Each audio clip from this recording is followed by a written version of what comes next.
जय श्री कृष्णा। राधे राधे। ज्ञान कथा सार यूट्यूब चैनल की ओर से आप सभी को सफला एकादशी की हार्दिक शुभकामनाएं। श्रोताओं, आज मैं आप सभी के समक्ष सफला एकादशी की कथा प्रस्तुत कर रही हूँ।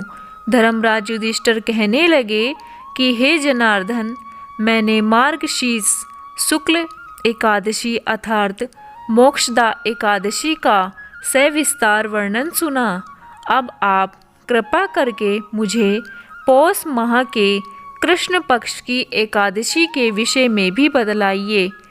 इस एकादशी का क्या नाम है तथा इसके व्रत का क्या विधान है, इसकी क्या विधि है, इसका व्रत करने से किस फल की प्राप्ति होती है।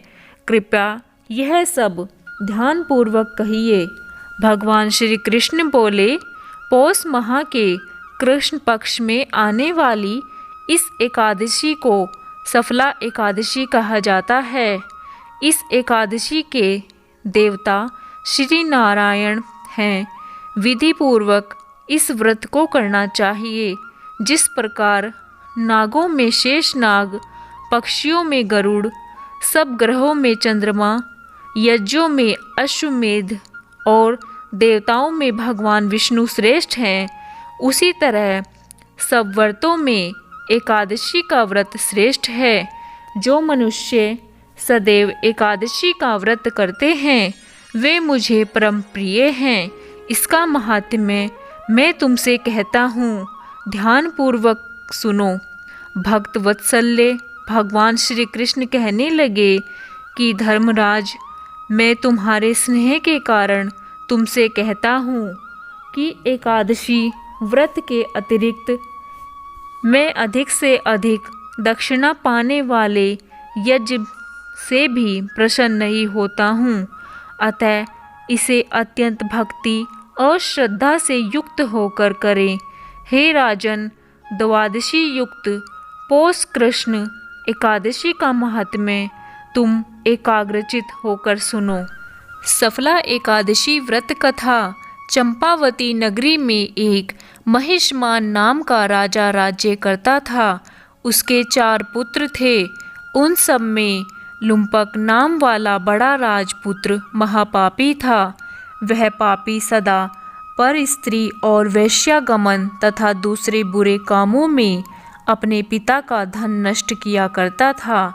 सदैव ही देवता, ब्राह्मण, वैष्णवों की निंदा किया करता था।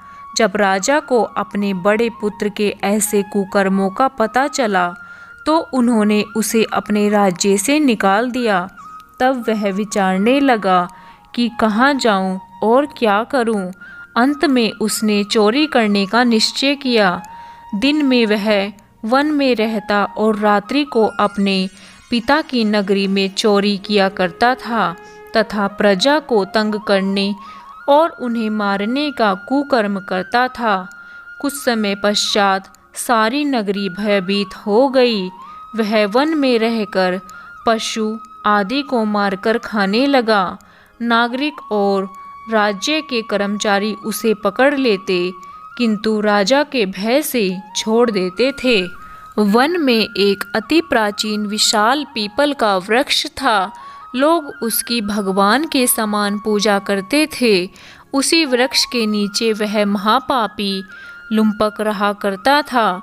इस वन को लोग देवताओं की क्रीड़ा स्थली मानते थे। कुछ समय पश्चात पौष कृष्ण पक्ष की 10वीं के दिन वह वस्त्रहीन होने के कारण शीत के चलते सारी रात्रि सो नहीं सका। उसके हाथ पैर अकड़ गए। सूर्योदय होते होते वह मूर्छित हो गया।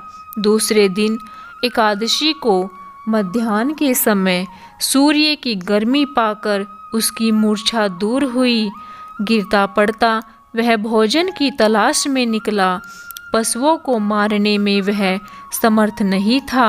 अतः पेड़ों के नीचे गिर हुए फल उठाकर वापस उसी पीपल वृक्ष के नीचे आ गया।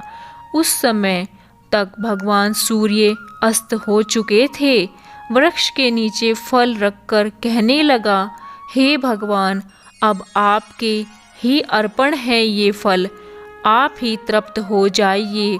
उस रात्रि को दुख के कारण रात्रि को भी नींद नहीं आई। उसके इस उपवास के कारण जागरण से भगवान अत्यंत प्रसन्न हो गए और उसके सारे पाप नष्ट हो गए। दूसरे दिन प्रातः एक अति सुंदर घोड़ा अनेक सुंदर वस्तुओं से सजा हुआ उसके सामने आकर खड़ा हो गया।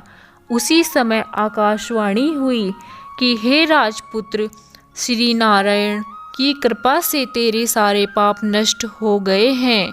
अब तू अपने पिता के पास जाकर राज्य प्राप्त कर। ऐसी वाणी सुनकर वह अत्यंत प्रसन्न हुआ और दिव्य वस्त्र धारण करके भगवान आपकी जय हो कहकर अपने पिता के पास गया। उसके पिता ने प्रसन्न होकर उसे समस्त राज्य का भार सौंप दिया और स्वयं वन के रास्ते चल दिए। अब लुम्पक शास्त्रानुसार राज्य करने लगा।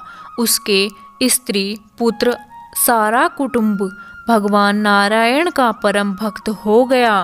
वृद्ध होने पर वह भी अपने पुत्र को राज्य का भार सौंपकर वन में तपस्या करने के लिए चला गया और अंत में वैकुंठ को प्राप्त हुआ। अतः जो मनुष्य इस परम पवित्र सफला एकादशी का व्रत करता है उसे अंत में मुक्ति मिलती है, और जो नहीं करते वे पूंछ और सींगों से रहित पशुओं के समान हैं। इस सफला एकादशी के महात्म्य को पढ़ने से अथवा श्रवण करने से मनुष्य को अश्वमेध यज्ञ का फल मिलता है। जय श्री कृष्णा, राधे राधे। ज्ञान कथा सार का ये वीडियो आपको कैसा लगा हमें कमेंट बॉक्स में ज़रूर बताइए। अगर आपको हमारे चैनल की कथाएं पसंद आ रही हैं तो हमारे चैनल को सब्सक्राइब करें और शेयर करें। जय श्री कृष्णा, राधे राधे। आप सभी को सफला एकादशी की हार्दिक शुभकामनाएं।